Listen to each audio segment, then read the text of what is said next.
This part of the show is very special because we have a lot of people involved in this that are very special people, and you're going to get to meet them all. But first off, this is such a privilege for me to introduce this man to you because for many years he graced the stage of the Grand Ole Opry. He's Mr. Banjo himself. My buddy, would you say hello to Mr. Earl Scruggs right here?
Mr. Earl Scruggs.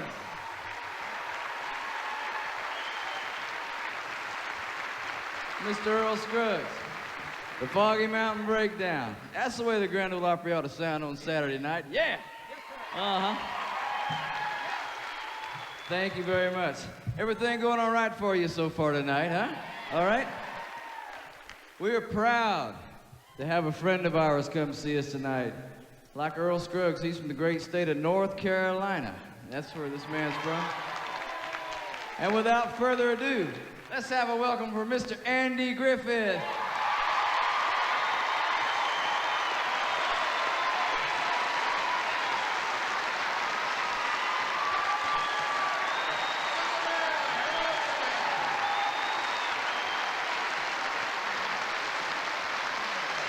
Andy? I think they like you.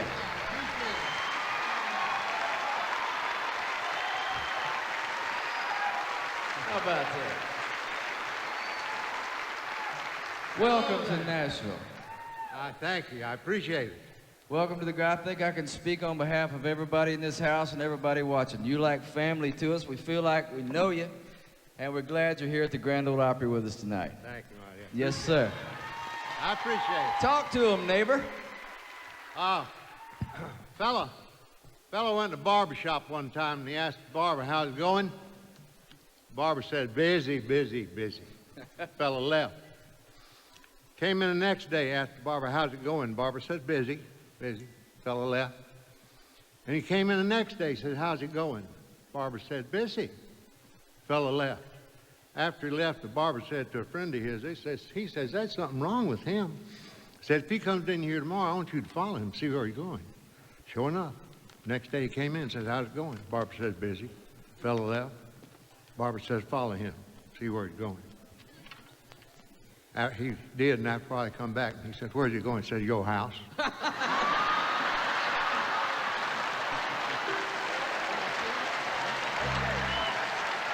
One mule.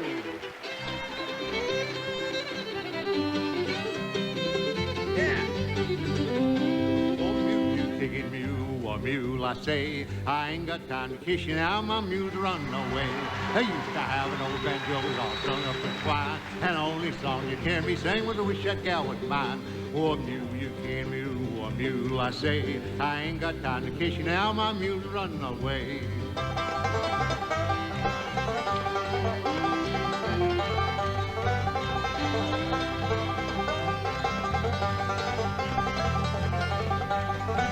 Well, I took my wife to the barnyard and I set her down to supper. Well, she got choked on a turkey leg and stuck her nose in butter.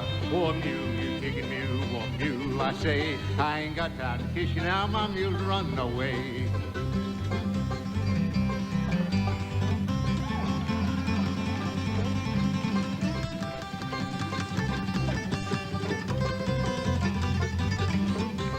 Face is like a coffee pot, your nose is like a spout. Your mouth is like a fireplace with all the ashes out. Well, with all the ashes out, boy, all the ashes out. Your face is like a fireplace with all the ashes out.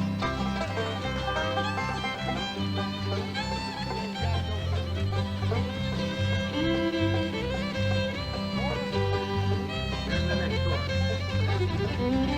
One mule, kicking mule, one mule, I say. I ain't got time to kiss you now, my mule's a run away.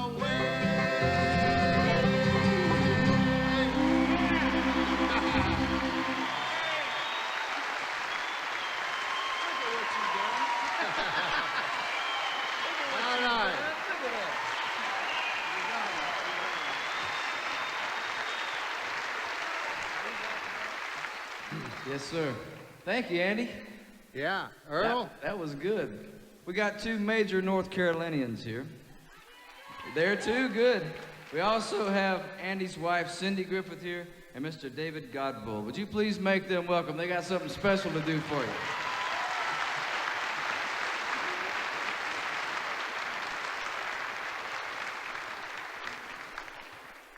Earl? Yes, sir. This is my wife.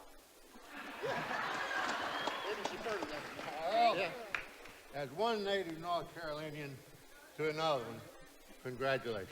Thank you very much. I'm here at the Opry tonight to honor you for your many contributions for the world of country music.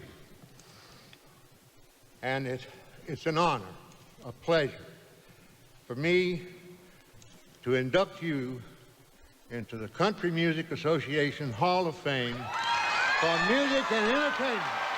Earl Scruggs.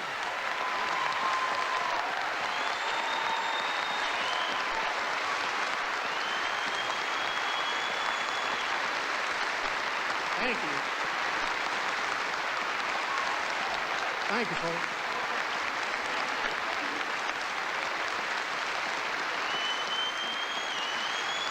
Thank you very much. You're mighty nice. You're mighty nice, and it was such a pleasure to receive this, and a tremendous pleasure to receive it from Andy Griffith, the greatest man in show business. Thank you very much, Earl. Yeah, very good. Thank you very much. Thank you. Earl Scruggs and Andy Griffith. And Cindy. We'll be right back. Johnny Russell, help me out. Help me out. A commercial. Glad that you could join us tonight. This is such a special show for me because I'm sitting here with two of the greatest legends in their fields, and I'm talking about Andy Griffith and Earl Scruggs. How are you? It's We're good to both have fine. you. We're doing fine, thank you. Well, great. This has been sort of a special weekend for you two, I understand, because this is the first time you've been together in how many years? Over 30. Yeah. It's hard to remember just exactly how many, but it's been a little over 30. But it's a real pleasure to have Andy in town with us. Well, it always is. Yeah, it's a thrill. Thank you. Biggest How thrill. did you meet each other 30 some odd years ago? Well, I've watched him so much on TV, I'm a little bit confused to be exact, but I remember we were doing a television show with Beverly Hillbillies in California. I forget exactly which year it was, but his studio wasn't that far away from where we were. And when I found out that he would tolerate having us come by, we took off and went over and saw him, and he was just. I thought that they had come over to see Jim Neighbors. He was on the same lot that I was, and and Jim was an outgoing kind of fella, and so I figured that he knew him, and he'd come to see him.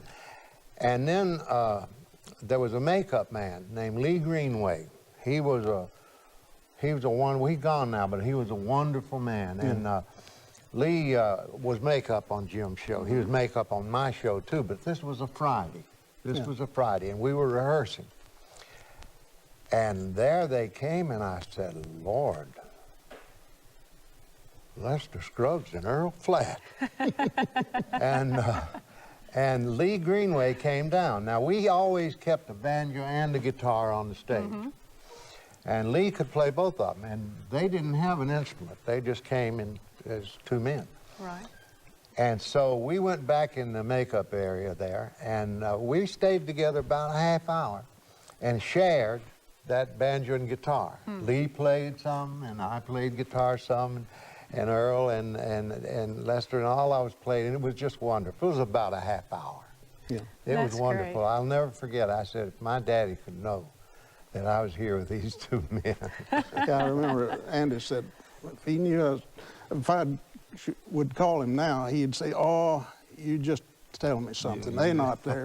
Or something like that. You're kidding, right? Anyway, he really made us feel at home. That's it was great. wonderful. So you It had was a sort of a wonderful. mutual admiration club going on, I guess. Yeah. Andy, did you pick around on the set a lot when you were taking breaks from taping the show, the Andy Griffith show? Yeah. A lot of the tunes we did on the show, we did live. I would somewhere during the rehearsal or during the day of shooting, I would think of a place that maybe we could use a little tune, and so I'd just do it, and a lot of times it worked out. I remember Earl Hagen was our music director, and Earl begged me. He said, "Andy, get your guitar tuned up to 440 in case we want to come in with the orchestra." Oh, yeah.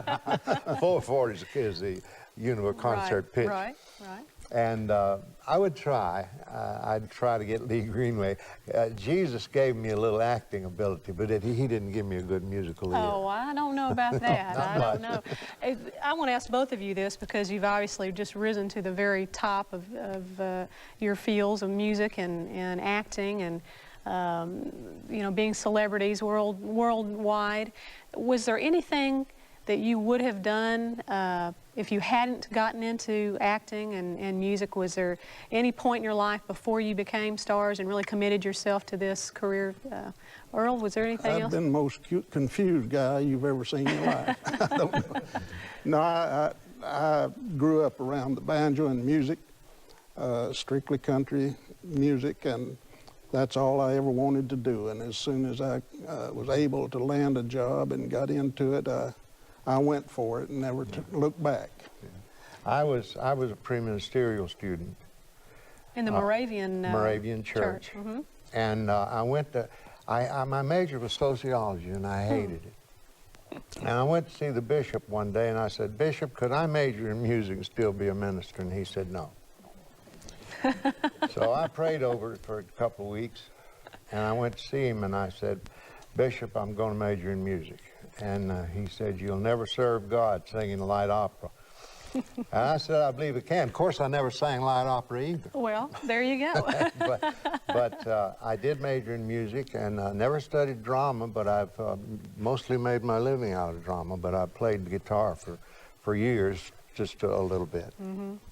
If I had anything to do over again, I would never smoke on the screen. I did, and I'm so sorry of it. I would never have smoked on the screen if I had known what I know now. Well, years Very ago, they interesting. didn't think that much about smoking. I know, and I didn't at that Yeah. time either, but, it's so dangerous. Well, Yeah. really, you watch the older movies, and almost everyone in those Every movies. time, were yeah, you smoking. turn in on black and white, and the smoke going everywhere. Well, we just didn't know the dangers back That's then. right. Y'all are doing a very special thing tonight together on the Opry stage. Tell me a little bit about that. What can we expect tonight? Well, they're going to do a tune. Mm-hmm. And then I'm going to come out, and then we're all going to do a tune. Yeah, Great. that's what I'm looking forward to. I am too. That tune. And then I'm going to make a special presentation to Earl. Well, good. Well, great. We're looking We're forward to that. both from the same state. North of Carolina. Carolina, Yeah, yes. That's right. sure are. Yes. And And you see, you're from Mount Airy. I was born in Mount Airy, and I live on Roanoke Island, which is part of the Outer Banks now. Mm-hmm. That's a beautiful part of the country. It really is. And how about you, Earl? What part of the state are you from? I'm from Shelby, North Carolina. Uh-huh. That's about 35, 40 miles west of Charlotte, between Asheville and Charlotte. Well, you have been so sweet to sit here with us, and it's so great to see you, and we look so forward to hearing you both play tonight and sing. And Thank you. And God bless It's you. a- Good luck with everything in Well, the thank future. you. It's Great great to to see be you. on with you.